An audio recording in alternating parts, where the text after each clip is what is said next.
Hi, it's been a long time. I am Olasukomi Okwaifa, and this is a special request, a special video for those who are preparing for any examination, talk of UNECO or the one organized by WAEC. And I've been asked to do a short video on test of orals generally. Now, it has 7 sections, and I'm going to be starting with the vowel sound. Now, please, you can kindly share this with some of the students, share it on your page, share it anywhere so that the students can equally learn. It's free, it costs nothing. All right, today in this class, we're going to be starting with vowel sounds, and we're going to be looking at how they are tested. What is a vowel sound? A vowel sound is that sound that you pronounce without any obstruction in your mouth. I'll take that again. Any sound that you pronounce without any obstruction in your mouth is called a vowel sound. Now, A, E, I, O, U, for instance, I didn't block any part of my mouth. I just pronounced freely. Now, those are letters. I'm not saying they are sounds. Now, those 5 letters can produce 20 sounds. As you can see them on the screen now, they are 20 sounds. Yes, they can be numbered. They are divided into 2. We have the monophthongs and the diphthongs, but we are not doing that today. No examination will ask you what is a vowel sound. No exam will ask you to list the monophthongs and the diphthongs. Now, let's look at some examples so it will be very easy for us. Now, look at it now. Examples have been drawn from common words, day-to-day words. So just delete the consonant sounds and then you have the vowel sound pronounced. For instance, the first one there is fill. Yeah, remove the f sound, that's the F, and the L sound. What you have in the middle will be representing the sound symbol there. Now, how do we get tested in our examinations? Yeah, there are 2 ways. The one with the phonetic symbol towards the end of the question, and about 15 questions, yeah, exactly 15 questions where you just need to match the sounds. Now, let's get to class to see how these are done. You are welcome to class now. Now, what you can see on the screen says it all. The first instruction is this: choose from the options lettered A to E the one that has the same vowel sound as the one represented by the underlined letters. So we have 15 questions we're going to be dealing with in series. I think we'll take the first 4 now, next 6, and then 5. Now let's take the first one. The first word here is observe. Observe. Now look at this particular word. The underlined letters are ER. Now the R is silent, so the sound is for the E. Now what we have in the sound is what I'm just going to put here now. This is the sound that is underlined. This is the sound that is realized here. This sound is realized here. Now we are looking for the particular word that has this one. Now this is what we do. Oftentimes examiners want to catch you. Look at option D to E. You can see D and E rather. You can see ER there. Now, if you have the knowledge of verbal reasoning, you may pick, oh, it could be any of these 2. No. Here, we are not testing matching of letters. We want the right sound. So let's take the first one. Okay, let's even ask. The first thing I do in any exam is to ask myself, which one is the most foolish? Or I just knock it out. Which one can never be the answer? So looking at it, I really can't say. I really can't say. All of them tend to look at. So what I do now is this. I transcribe out. I pronounce out and I transcribe. I must have been transcribing. So that tells you now, as a student, as a candidate, please make transcription your day-to-day activity. Transcribe about 10 words every day, different words like that. I mean, in no time, you'll become good at it. So let's go with this now. So I transcribe this. What we have here is asset. So you can see now that it doesn't have the sound. So I'm going to jump to C, and then what we have here is reject. Reject. All right, okay. Now let me move on to the next one. Now this one seems like it is wrongly pronounced as sergeant. It is sergeant. So the of observe is also not here. So what we have here is the long R, as it is called, sergeant. Okay, sergeant. Then this one is not serious. Of course, it's serious. So let's take it as this. Okay, it's a diphthong, and then we have another diphthong here. Okay, so we have this. Now, where is the answer? The answer is B, actually. Now, let's transcribe girl. You can see here, it has the sound. So we take this for it. Now, let's look at the screen. What we have on the screen here now is just the full transcription of all these words. Now, what you do as a candidate is here. What can work for you is your ability or your skill at transcription. If you have been transcribing, you will surely know that oftentimes where we have IR and UR sandwiched in between two consonant sounds, oftentimes we have the sound and in some cases where we have the ER, except for these special cases of sergeant and serious. Okay, so girl is the right answer. You can tick it right. All right, now let's move on to the next one, question 2. Question 2 here, we have goal.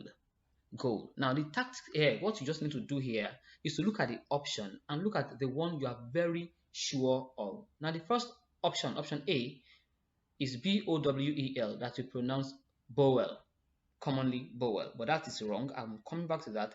The next one is gown, followed by gun, no, and proud. Let's do knockout. The answer can never be gun because what we're looking for is O, remember. So let's transcribe what we're even looking for.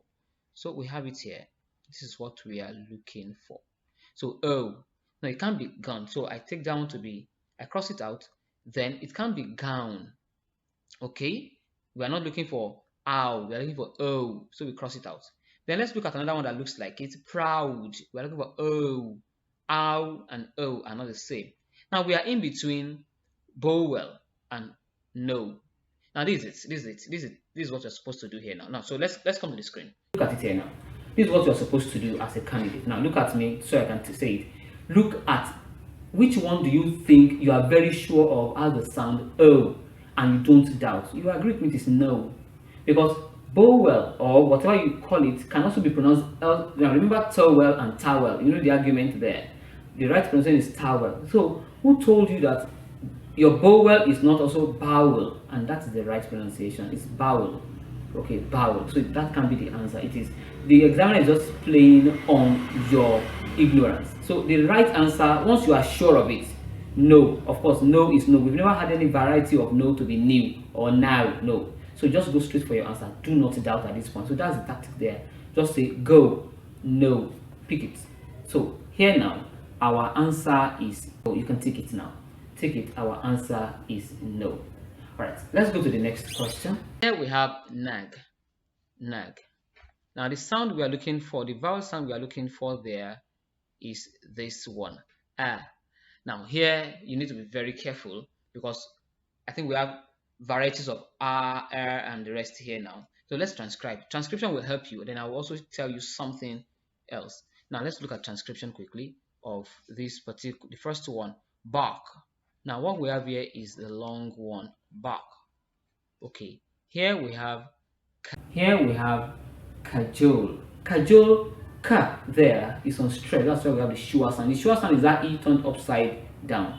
So it can't be that, it's not that one. Now let's go to again on the screen. We have fire. Okay, now fire is transcribed like this. Yeah, this is what we call triphthong in some cases.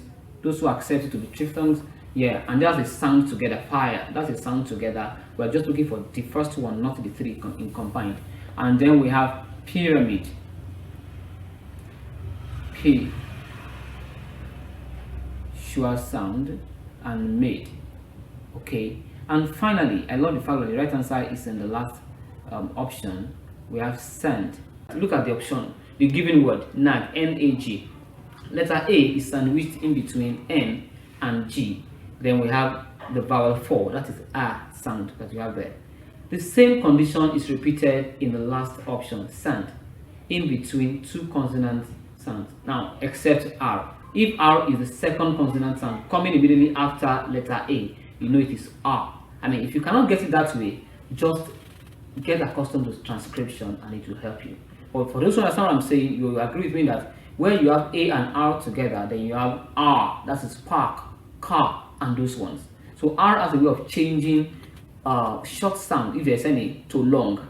Okay, so R will always come with long vowel sound. Finally, we are going to take the last one for this video, and that is what we have on the screen now. Double, double.